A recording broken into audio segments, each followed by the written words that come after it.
ಬಹಳ ಒಂದು ಕೆಟ್ಟ ಒಂದು ರೋಗ.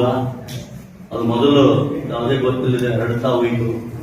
ಅದರಿಂದ ಬಹಳಷ್ಟು ಕುಟುಂಬಗಳು ಆ ಪೋಲಿಯೋ ಆದಂತಹ ಮಕ್ಕಳ ಜೋಪಾನ ಮಾಡಲಿಕ್ಕೆ ಇಡೀ ಕುಟುಂಬವೇ ಸಂಕಷ್ಟದಲ್ಲಿ ಸಿಲುಕಿ ಜೀವನ ಪರ್ಯಂತ ಅವರು ಜೋಪಾನ ಮಾಡುವಂತಹ ಒಂದು ನರಕ ಯಾತನೆ ಅನುಭವಿಸುವುದು ನಮ್ಮೆಲ್ಲರಿಗೂ ಗೊತ್ತಿದ್ದ ವಿಷಯ. ಇಂತಹ ಒಂದು ರೋಗವನ್ನು ಪಡೆದು ಓಡಿಸಬೇಕು ದೇಶದಿಂದ ಅಂತ ಹೇಳಿ 19 ಈಗಾಗಲೇ ಗಲಗಲಿ ಅವರು ಹೇಳಿದರು. ವಿಸ್ತರವಾಗಿ 1972ರಲ್ಲಿ ನಮ್ಮ ದೇಶದಲ್ಲಿ ಪೋಲಿಯೋ ಪಲ್ಸ್ ಪೋಲಿಯೋ ಹಾಕಲಿಕ್ಕೆ ಪ್ರಾರಂಭ ಆಗಿದ್ದು, ವಿಶ್ವದಾದ್ಯಂತ 1995ರಲ್ಲಿ ಪ್ರಾರಂಭ ಆಗಿದ್ದು. ನಿಜವಾಗಿ ನೋಡಿದ್ರೆ 2014ರಲ್ಲಿ ಇದು ಪೋಲಿಯೋ ಮುಕ್ತ ದೇಶ ಅಂತ ಹೇಳಿದ ವಿಶ್ವ ಆರೋಗ್ಯ ಸಂಸ್ಥೆಯು ನಮಗೆ ಘೋಷಣೆ ಕೂಡ ಮಾಡಿದ್ದು ಬಹಳ ಸಂತೋಷ ಸಂಗತಿ.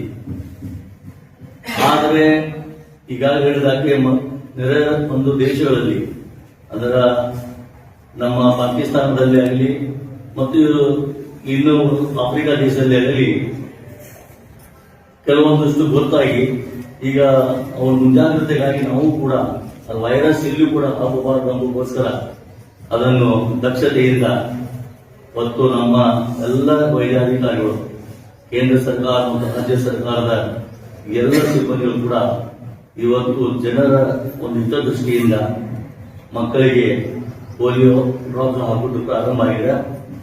ಇದೇ ತೋರಿಸಿದ ಇದು ಸರ್ಕಾರ ಮಾಡುತ್ತಿರುವ ಕೆಲಸ, ಇದು ದೇವರ ಕೆಲಸ ಅಂತ ಒಂದು ಸದೃಢ ಸರ್ಕಾರವನ್ನು ರಚಿಸಲು ಕೂಡ ನಮ್ಮೆಲ್ಲರಿಗೂ ಆದ್ಯತೆಯನ್ನು ಕೊಡಲಾಗಿದೆ ನಮ್ಮ ಸಂವಿಧಾನದಲ್ಲಿ. ಅದರಿಂದ ಇವೆಲ್ಲವನ್ನು ನೋಡಿದಾದರೆ ನಾವು ಸರ್ಕಾರದಿಂದ ಬಹಳಷ್ಟು ನಾವು ಪ್ರಯೋಜನ ಕೂಡ ಪಡಿತಾ ಇದ್ದೀವಿ. ಅದರ ಹಾಗೆ ನಾವು ಕೂಡ ಶ್ರದ್ಧೆಯಿಂದ ಭಕ್ತಿಯಿಂದ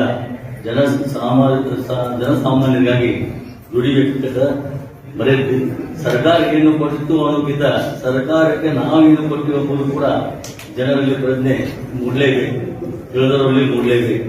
ಅದರಿಂದ ಇಂಥ ಒಂದು ಮಹಾನ್ ಕಾರ್ಯಕ್ಕಾಗಿ ಇವತ್ತು ಲಯನ್ಸ್ ಕ್ಲಬ್ ಆಗಲಿ, ರೋಟರಿ ಕ್ಲಬ್ ಆಗಲಿ, ಇನ್ನಿತರ ಸಂಸ್ಥೆಗಳು ಕೂಡ ಸಹಾಯ ಸಹಕಾರ ಮಾಡ್ತಾ ಇರುವುದು ಬಹಳ ಶ್ಲಾಘನೀಯವಾಗಿದೆ.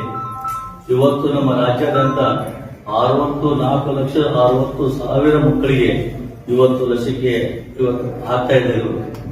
ಇದಾದ ನಂತರ ಒಂದೆರಡು ದಿವಸ ಇವತ್ತು ಮನೆಗೆ ಹೋಗಿ ಕೂಡ ಹಾಕುವಂತಹ ಒಂದು ಯೋಜನೆ, ಈ ಒಂದು ಹೋಗಿ ಹಾಕ್ತೀರಿ, ಅದು ಹಾಕುವ ಅವಶ್ಯಕತೆ ತಾವು ದಯವಿಟ್ಟು ನಾವು ಮನೆಗೆ ಹೋಗಿ ತಪ್ಪದೆ ಇದು ಮಾಡುವಂತಹ ಒಂದು ಪುಣ್ಯ ಕಾರ್ಯ ನಾವು ಮಾಡಬೇಕಂತ ನಾನು ಎಲ್ಲ ವೈದ್ಯಾಧಿಕಾರಿಗಳಲ್ಲಿ ಸಿಬ್ಬಂದಿಗಳಲ್ಲಿ ನಾನು ಕೇಳ್ಕೊತಾ ಇದ್ದೀನಿ. ಇದರ ಪ್ರಯೋಜನ ಎಲ್ಲ ಮಹಾಜನತೆ ಪಡ್ಕೋಬೇಕು ಅಂತ ಈ ಮೂಲಕ ಎಲ್ಲರನ್ನು ವಿನಂತಿಸಿಕೊಂಡು ನನ್ನ ಮಾತಿಗೆ ವಿರಾಮ ಕೊಡ್ತಾ ಇದ್ದೀನಿ.